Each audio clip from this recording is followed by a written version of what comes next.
Hello everyone, welcome back to my channel. तो आज के इस वीडियो में हम पढ़ेंगे चैप्टर हारू the crocodile. So this is part 1। तो आगे बढ़ने से पहले अगर आपने अभी तक मेरे चैनल को सब्सक्राइब नहीं किया है तो प्लीज मेरे चैनल को सब्सक्राइब कर दीजिए, बेल आइकन को हिट कर दीजिए और अगर वीडियो अच्छी लगे तो प्लीज लाइक और शेयर भी जरूर कर दीजिएगा एंड प्लीज वीडियो को पूरा एंड तक देखिए ताकि चैप्टर आपको अच्छी तरह से समझ में आ जाए। तो चलिए वीडियो को स्टार्ट करते हैं।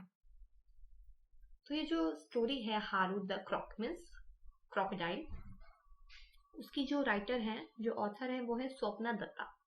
Swapna Datta is a prolific author of children's book. तो स्वप्ना दत्ता जो है वो बच्चों की किताबों की एक सफल लेखिका है। हर writings span across a wide range of subjects including travel, nature, historical legends, folk tales, biography, cookery and translations. तो इनकी जो राइटिंग स्पैन है वो उसकी रेंज काफी वाइड है और उन्होंने बहुत सारे सब्जेक्ट्स कवर किए हैं like travel, nature, historical legends, folk tales, biography, cookery, and translations. She has received a National Fellowship for Literature. Literature के लिए उन्हें नेशनल फेलोशिप भी मिला है। A National Award for Creative Writing in Hindi, और हिंदी में क्रिएटिव राइटिंग के लिए उन्हें नेशनल अवार्ड भी मिला है। साथ ही साथ a number of Children's Book Trust Awards, और इसके साथ उन्हें चिल्ड्रंस बुक ट्रस्ट अवार्ड्स भी मिले हैं। तो चलिए चैप्टर को स्टार्ट करते हैं।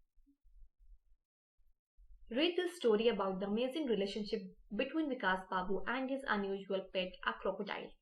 तो ये जो स्टोरी है वो है विकास बाबू और उनके एक अनयूजुअल पेट क्रोकोडाइल के बीच का जो अमेजिंग रिलेशनशिप है उसके बारे में। तो यहाँ पर अनयूजुअल पेट इसलिए कहा गया है क्योंकि जनरली लोग क्रोकोडाइल को एज अ पेट नहीं रखते हैं, क्योंकि हम लोग अपने घर पे पालतू जानवर अगर रखते भी हैं तो वो जनरली कैट, डॉग या रैबिट एक्सेट्रा होते हैं, इसलिए यहाँ पर अनयूजुअल पेट कहा गया है। One day, Vikas Babu, the station master of Lakshmi Kanpur, brought home an unusual pet for his children, a baby crocodile.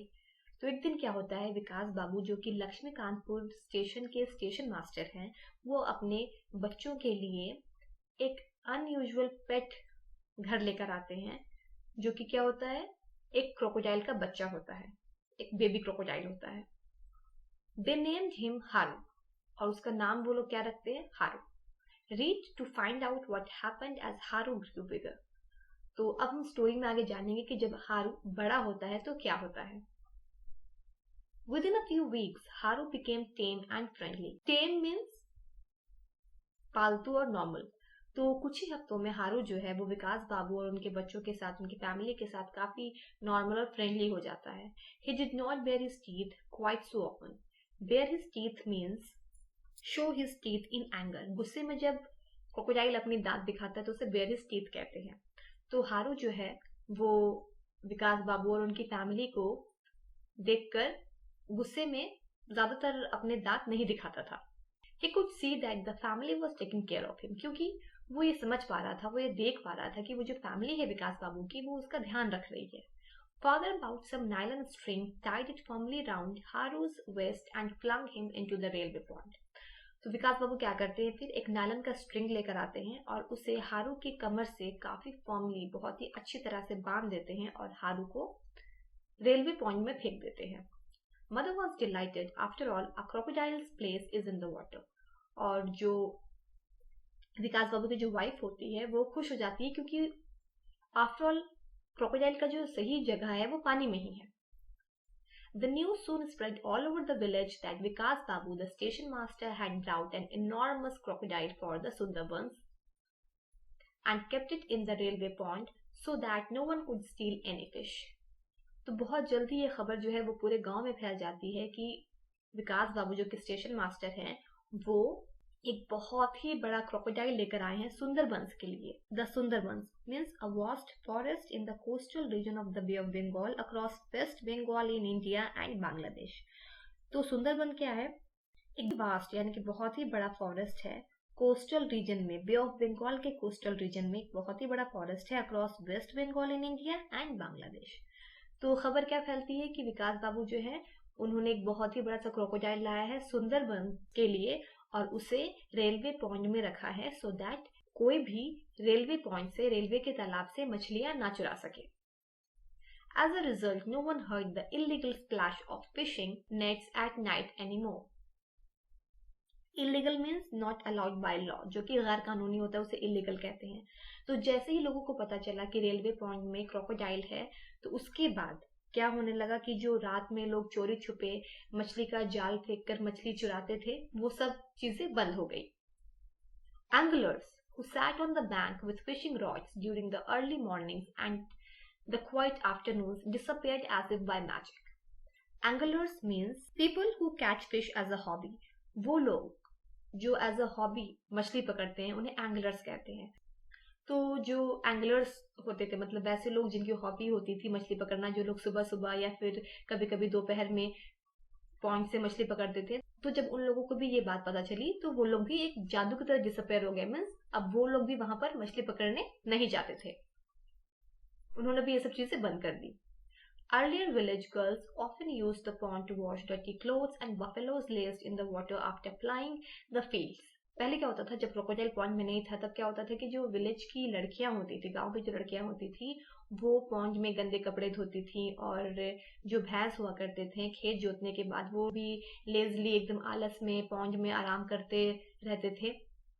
लेकिन जब उन लोगों को भी ये बात पता चली तो ये सब चीजें भी पॉन्ड में होना बंद हो गई। But that too stopped now. Without Haru having to bare his teeth or swish his tail, his very name seemed to scare them off.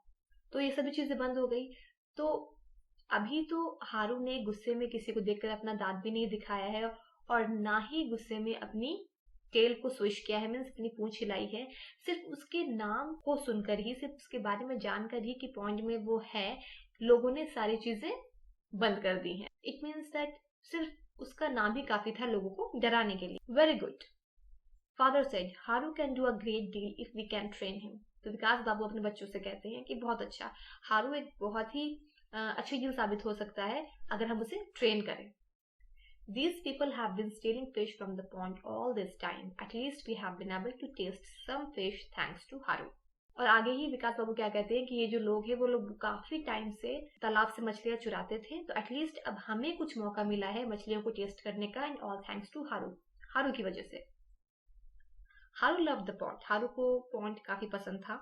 And the children Shanto, कांटो एंड कुकू लव्ड हारू, और विकास बाबू के जो बच्चे थे वो भी हारू को काफी पसंद करते थे। They stroked and patted him and fed him with birds from home. तो उनके बच्चे जो थे वो हारू के बॉडी पर हाथ फेरते थे, उसे थपथपाते थे और घर से छोटी मोटी चीजें भी लाकर देते थे उसे खाने के लिए।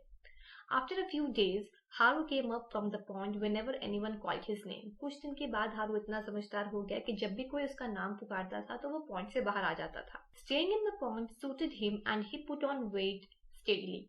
तालाब में रहना काफी अच्छा उसे सूट किया, जिसकी वजह से उसने काफी जल्दी वेट गेन भी कर लिया था। He soon learned to cross the railway lines and come home on his own. और बहुत ही जल्दी उसने ये भी सीख लिया था कि रेलवे लाइंस को कैसे क्रॉस करनी है, और वो उसके बाद खुद से घर भी आ जाता था। He would lie in the courtyard lazily basking in the sun. Basking means enjoying in the warmth of the sun. सूरज की गर्मी में एंजॉय करना उसे बास्किंग कहते हैं।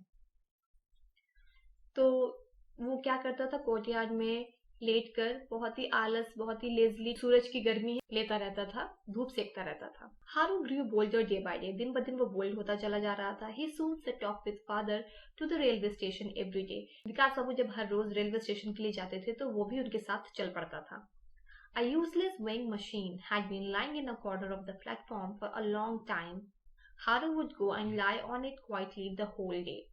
तो रेलवे स्टेशन पे कॉर्नर में एक बहुत काफी लंबे टाइम से एक बेकार सा वेइंग मशीन पड़ा हुआ था। तो जब भी हारू रेलवे स्टेशन जाता था तो वो उस वेइंग मशीन पर जाकर चुपचाप से लेट जाता था और वो पूरे दिन उस वेइंग मशीन पर लेटा रहता था। So that's all. अब आपको यहाँ तक चैप्टर अच्छी तरह से समझ में आ गई होगी। अगर आपको अभी भी कुछ डाउट्स है then go through the video one more time.